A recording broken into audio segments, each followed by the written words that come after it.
intercept light that has been traveling that distance to get to Webb. And the things we think we're going to discover and ones we're not even aware of, Hillary, it's going to be something. So what specifically, though, do the scientists hope to learn from that light, Greg? Okay. The main objectives of James Webb are to try to detect the very first stars, the very first galaxies to have formed in our universe. The other thing is when Webb was being designed 30 years ago, we had even discovered our first exoplanet, or a planet beyond our solar system.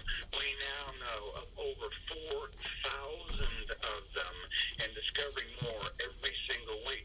And James Webb is going to be spending a lot of time observing these planets that are orbiting other stars because, Hillary, Webb has the capability to discover the actual ingredients necessary for life as we know it in the atmospheres of those exoplanets. Hey, so we only have 30 seconds, but this 22-foot telescope isn't some run-of-the-mill looking glass. It is deeply complicated and has to work pretty perfectly. Can you explain how complicated it is and what has to happen? Well, we made a big part getting off the Earth today, Hillary, but there's 344 single points of failure that have to happen over the next 20 days for the telescope to unfold like a spring flower, to come to full bloom, to catch all that light, and we should see our first images summer 2022. So stay tuned here at WTOP for the ride to L2. Beautiful. And quickly, can you tell us what app people can watch this with? Yes, they can go to WTOP.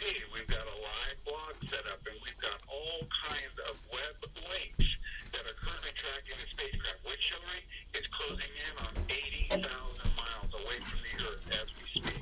Very excited WTOP space reporter Greg Redford. A suicide bomber has killed 6 people in eastern Congo as diners gathered at a restaurant on Christmas Day. A spokesman for the governor of northern Kivu province says security guards blocked the attacker from entering the crowded restaurant and bar.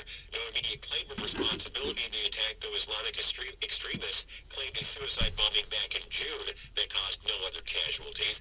The town has long been targeted by rebels of the Allied Democratic Forces, which traces its roots to neighboring Uganda.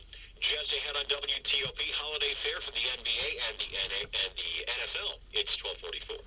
After 2 years of the pandemic, where are we as a city and as the greater Washington area? What's changed and what changes are here to stay? Hosted by Luke Garrett, WTOP